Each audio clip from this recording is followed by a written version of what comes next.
O Cavaleiro de Ouro com maior cosmo, aquele que detém a alcunha de ser o mais próximo de Deus, que consegue ver a essência das pessoas, mas acabou não conseguindo ver a maldade de Lemur que se camuflava na bondade de Saga. E falando em Saga, é impossível não comentar sobre Shaka e não colocar Saga no meio, né? Bom, continuando, Shaka é o Cavaleiro de Ouro mais completo. Tem técnica de defesa, técnica de ataque, consegue boostar seu poder, enfim, são muitas qualidades e recursos em um único ser, que é compreensível dizer que é ele o mais forte Cavaleiro de Ouro do Santuário. Se é verdade ou não, confere o vídeo que hoje é sobre Shaka de Virgem.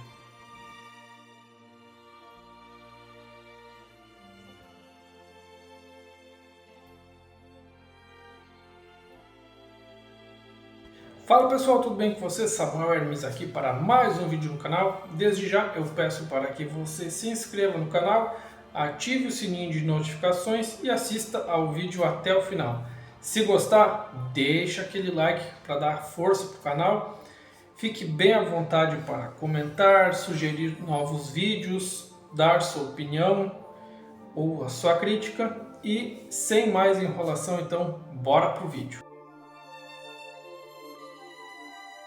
Nesse ponto de habilidades de luta, eu particularmente acho o Cavaleiro de Virgem o mais complexo. Principalmente porque os seus poderes são como se transcendessem o conhecimento humano. E as suas técnicas secretas são muito variáveis e diversas. Ele possui capacidades físicas sobre-humanas, como a sua agilidade, velocidade, força e resistência.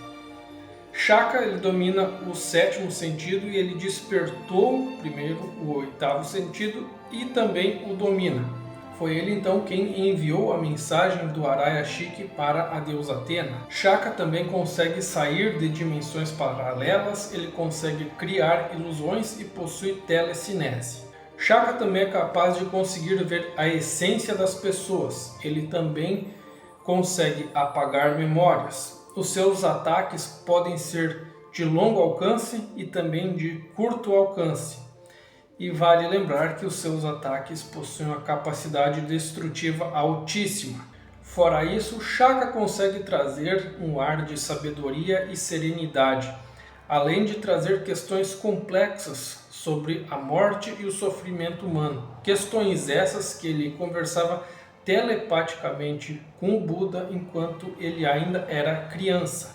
Shaka então possui muitas técnicas secretas, capazes de atacar, técnicas para se defender e também técnicas para boostar os seus ataques. E a primeira técnica de Shaka é o Kan, que é uma técnica defensiva, que ela consiste praticamente em uma redoma que envolve Shaka. Ela o protege por inteiro. A segunda técnica, então, é o Om, que se trata de um mantra, que é capaz de intensificar muito o cosmo de Shaka. Ele geralmente o utiliza antes de usar suas técnicas especiais de ataque, como a rendição divina. A outra técnica é a rendição divina, que se trata de uma explosão cósmica, podendo ser lançada a longas e a curtas distâncias. Shaka também possui a técnica do ciclo das 6 existências, que envia o oponente para um dos 6 mundos do Samsara. O próprio oponente é quem decide em qual mundo vai cair. Os mundos são o mundo dos humanos, o paraíso, o mundo das bestas, o submundo, o mundo dos asuras e o mundo dos espíritos famintos. Outra técnica utilizada por Shaka é a invocação dos espíritos malignos. Nessa técnica, o Cavaleiro de Virgem invoca espíritos em forma espectral que atacam o inimigo. E estes espíritos também podem causar explosões. E por último, temos a técnica suprema de Shaka, o Tesouro dos Céus. Nessa técnica, então, Shaka se priva de um dos seus sentidos para então acumular cosmo. Que no caso do Cavaleiro de Virgem, ele se priva da visão. No momento em que ele abre os seus olhos, há uma explosão de cosmo. Essa técnica é a combinação perfeita de ataque e defesa. E Shaka pode tirar os sentidos dos seus oponentes um a um, até o sexto sentido, transformando seus oponentes em mortos-vivos. Com isso dito, então dá para afirmar categoricamente que é muito difícil vencer o Shaka, mesmo entre os próprios Cavaleiros de Ouro. Mas apenas um cavaleiro conseguiu entender como superar Shaka, que foi o Ikki de Fênix. A sua participação na obra ficou muito marcada em relação às suas lutas, que para muitos são as melhores de toda a obra. Pois quem aqui não se lembra da luta dele contra o Ikki, ou também dele contra o Trio das Lamentações? Segue aqui o vídeo comigo que eu vou te explicar um pouquinho mais sobre a participação do Shaka na obra. Então vamos lá. Na saga do Santuário, o Shaka então ele enfrenta o Ikki, tem aquela luta memorável com ele que para muitos é a melhor de toda a saga, ou até de toda a série. Só que essa luta tem alguns poréns, que no mangá ela é tratada de uma forma e no anime de outra. Eu vou então só falar a do mangá, que a maioria aqui já sabe como é que é a do anime.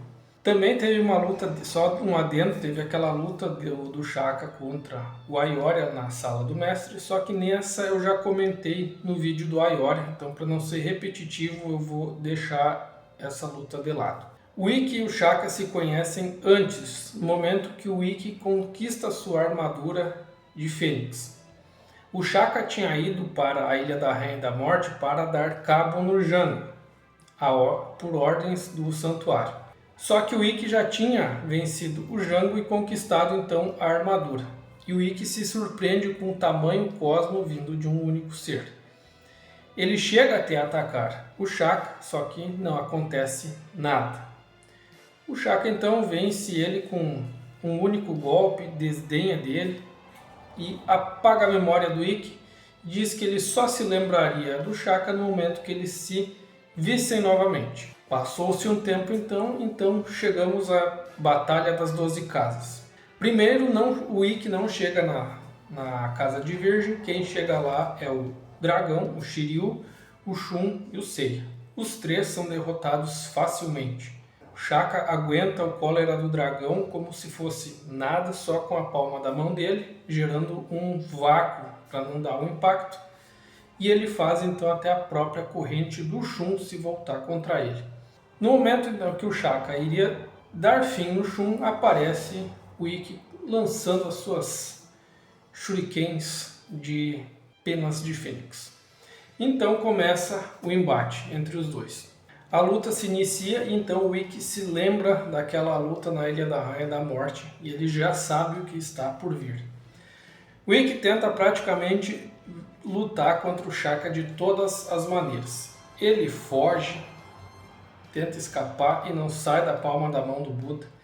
Ele tenta atacar de todas as formas, tentando fazer o Shaka cansar. O cara não sai uma gota de suor da testa do cara. Só que o Ikki também é casca grossa. O Shaka manda ele 2 vezes para o ciclo das 6 existências e o Ikki volta as 2 vezes. O Shaka destrói a armadura do Ikki e ela volta à vida também. E o Shaka fica surpreso porque ele diz que o Ikki melhorou do último encontro deles. O Ikki também consegue acertar um golpe fantasma de Fênix, só que numa figura tão suprema como o Shaka, esse ataque não funciona. Mas o Ikki chega ao ponto de fazer com que o Shaka precise abrir os olhos e usar a sua técnica suprema, o Tesouro dos Céus, porque o Ikki sempre ia voltar do ciclo das 6 existências. Então ele começa a tirar os sentidos do Ikki um por um. Só que o Ikki também tem o seu 6º sentido muito aguçado e o Ikki também perde esse sentido. Só que isso aí acaba sendo uma faca de 2 gumes, pois o Ikki ele conseguiu entender por que o Shaka mantinha os seus olhos fechados. E o Ikki percebeu que para poder nem vencer o Shaka, mas para pelo menos poder tirar ele do caminho da casa de virgem poder seguir as 12 casas do santuário, ele tinha que tirar o Shaka de alguma forma daí. E foi o que ele fez. Ele se deixou cair no tesouro dos céus, perdeu os seus 6 sentidos, elevou o seu 7º sentido ao máximo, conseguiu superar o Shaka naquele momento, que foi breve, mas conseguiu mandar o Cavaleiro de Virgem juntamente com ele para uma dimensão paralela e deixou a casa de Virgem vazia, dando então continuidade para os seus colegas de armadura. Mas vale ressaltar aqui que o Ikki não venceu o Shaka. Ele apenas tirou ele do caminho e superou ele naquele breve momento. Pois é só ver quando os dois voltam da dimensão paralela que o Shaka está lá, de bem com a vida, e o Ikki está lá meio esgualepado ainda. Mas o maior feito do Ikki foi com certeza ter plantado dúvida na cabeça do Shaka das reais intenções do mestre. Tanto que depois ele recupera a armadura do Ikki e manda ele ir lutar contra o Saga mais adiante. Ou seja, o Ikki conseguiu botar dúvida no homem mais próximo de Deus, naquele que consegue ver a essência das pessoas, e também conseguiu fazer o que talvez nenhum dos outros 88 cavaleiros sozinho conseguiu fazer: superar o maior cosmo do santuário. Já na saga de Hades, na parte do santuário, nós podemos realmente ver as proporções destrutivas dos poderes do Shaka, pois na luta ali contra o Ikki a destruição foi mais local. Já nessa parte a gente vê que ele conseguiu destruir a casa de Câncer com a sua rendição divina lançada lá da casa de Virgem. Ele também conseguiu transformar a casa de Câncer em um local na entrada da colina do Yumotsu. Conseguiu enganar ali com as suas ilusões, deixar na palma da mão de Buda 3 antigos cavaleiros de ouro. Isso aí é um feito homérico, é fora de série. Além de que com o seu Kan ele conseguiu defender uma explosão galáctica do Saga lançada a uma distância enorme. Shaka também nos apresenta o Rosário das 108 Contas e também podemos ver que ele destruiu com muita facilidade os espectros do grupo do Giganto de Ciclope. Mas com certeza o que é mais lembrado é a luta do Shaka contra o trio de renegados Saga, Shura e Camus. Inicialmente ele tinha perguntado para os 3 quais as suas reais intenções. Eles falaram que queriam matar a deusa Atena e ele deixou passar. Entretanto, ele derrotou então o grupo do Ciclope e depois fez a mesma pergunta e a resposta foi a mesma. Então ele chamou o trio para o seu jardim secreto das árvores salagênias. E lá então ele acabou tendo esse enfrentamento, colocou os 3 na sua técnica Tesouro dos Céus e foi tirando os sentidos um a um de cada um dos 3. E ainda salientou que para vencê-lo, os 3 deveriam usar a técnica proibida da exclamação de Atena. Faltando um único sentido para cada um, eles então resolveram utilizar a técnica e atacaram o Shaka.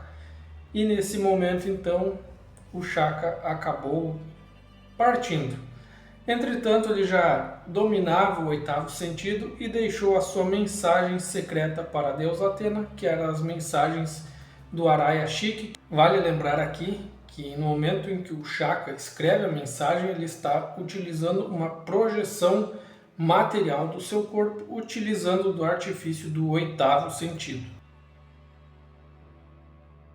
Já na saga do Inferno, Shaka é praticamente um guarda-costas da deusa Atena, e eles chegam juntos a Gildeca, onde vem Hades possuindo o corpo de Shun.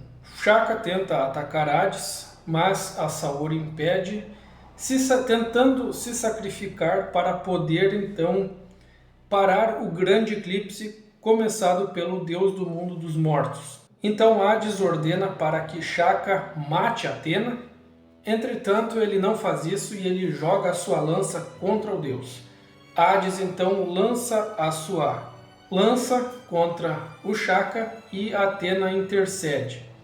Há um contato então do sangue com a lança e esse sangue escorre até Hades. E aqui então o espírito do Shun acorda e acaba expulsando Hades. Hades então parte em direção aos Elísios e Athena vai atrás dele. O Shaka também vai atrás, só que ele para no Muro das Lamentações. Então chegam os Cavaleiros de Bronze e é Shaka então que nos explica como é que é o funcionamento do Muro das Lamentações, onde somente os deuses conseguem o atravessar, e que para destruí-lo então seria necessário um cosmo muito elevado, algo parecido então com a luz do sol, pois lá é o confim do mundo dos mortos, onde só existe o breu e a escuridão. Shaka então se junta aos outros 11 cavaleiros de ouro e auxilia na destruição do Muro das Lamentações. Então é isso aí, meus amigos. Esse vídeo aqui foi de Shaka de Virgem, com certeza o maior expoente de Cosmo de toda a obra. E é justificável muita gente pensar que ele é o cavaleiro de ouro mais forte de todos. Pode até ser, pode ser que não, mas isso é tema para um outro vídeo. Mas o que eu quero dizer aqui é que o Shaka ele foi muito bem construído narrativamente e também naquela questão, já que é um anime de luta, as lutas dele são muito boas de serem assistidas. E a personalidade do personagem também é muito marcante. Todo mundo aqui vê para aquela figura, vê uma paz e uma serenidade naquela figura praticamente endeusada. E ele é tão bem trabalhado que na saga de Poseidon ele é o único cavaleiro de ouro que ele não tem um único balão de fala. Isso quer dizer o quê? Que ele logo entendeu o que o Doku queria. Por que eles não deveriam ir lutar contra Poseidon. Ele já sabia que a batalha de Hades logo se iniciaria. Ficou nas entrelinhas, mas é isso que eu consegui entender. Então é isso, o que vocês acharam no vídeo? Muito obrigado por assistirem ele até aqui e até a próxima. Valeu!